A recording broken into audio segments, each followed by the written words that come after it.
Hi, my name is Nam and I'm going to be taking you through some of the most essential yoga postures that feature on my beginner's yoga course.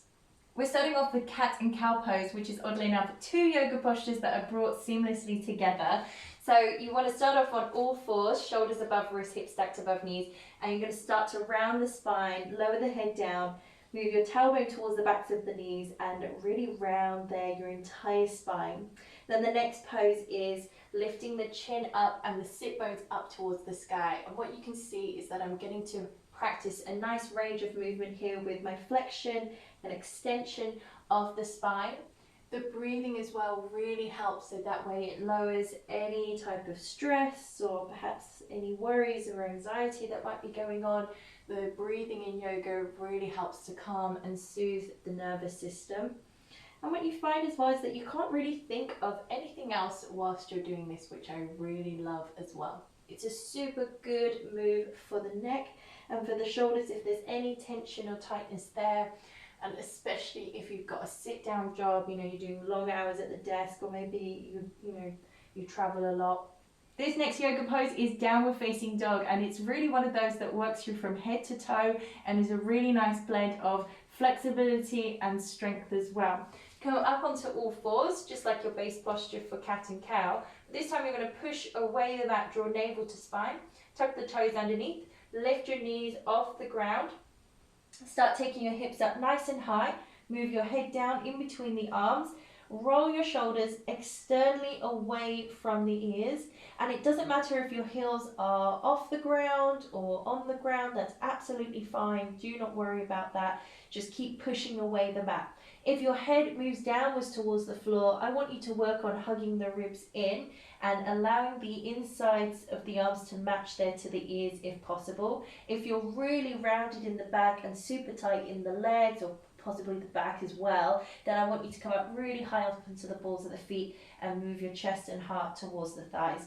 Even bend the knees as well, so you take pressure away from the hamstrings constantly pulling in this pose. Like I said before, it's a perfect blend of working on your flexibility and your strength as well. So this one is an amazing all-rounder.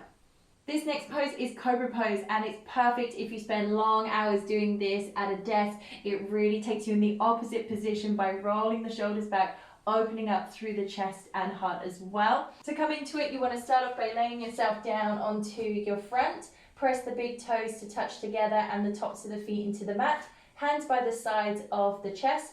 Lengthen your tailbone towards the heels behind you. Roll your shoulders away from your ears. Keep your elbows in alignment with your shoulders and slowly push away from the floor, lifting your chin, chest and heart up.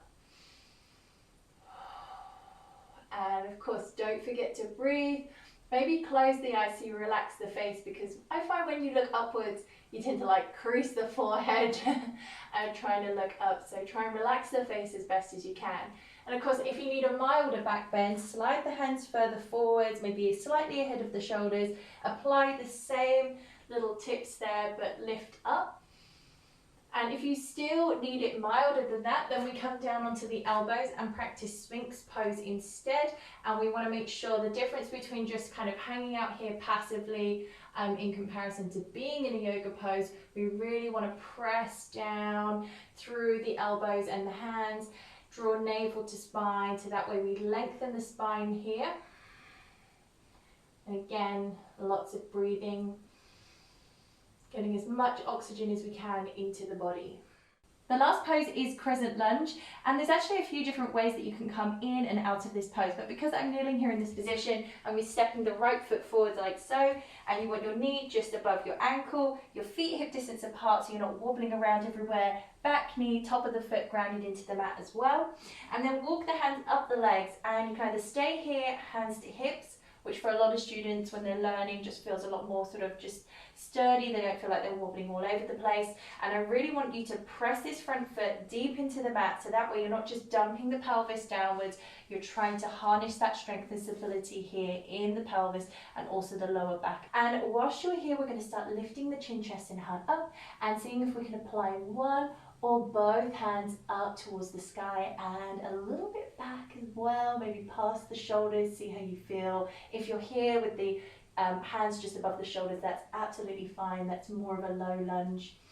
Lots of breathing, of course, and what I really love about this one is it opens up the hip flexors and the head of the quad, which this is an area that so many people struggle with, again, due to so many hours of, you know, sitting down and being at work or bending over, picking up the kids, heavy items, etc. This is an area that can get really neglected. So Crescent Lunge, it's an all-rounder. It strengthens the legs, but also provides such an amazing stretch. Of course, don't forget to do both sides. I really hope you enjoyed watching or trying some of these yoga postures at home. If you did, then give this video a like, and if you've got a message or a question to ask me, which I love hearing from you guys, just pop it in the comments box below. If you'd like to join me for the next beginners yoga course that I'm running, you can either do this if you live locally to me, or you can do this online now. I'll leave everything in probably the description box is the best place. Let me know how you're doing. I really hope you enjoyed this one. I'll see you hopefully on the yoga mat.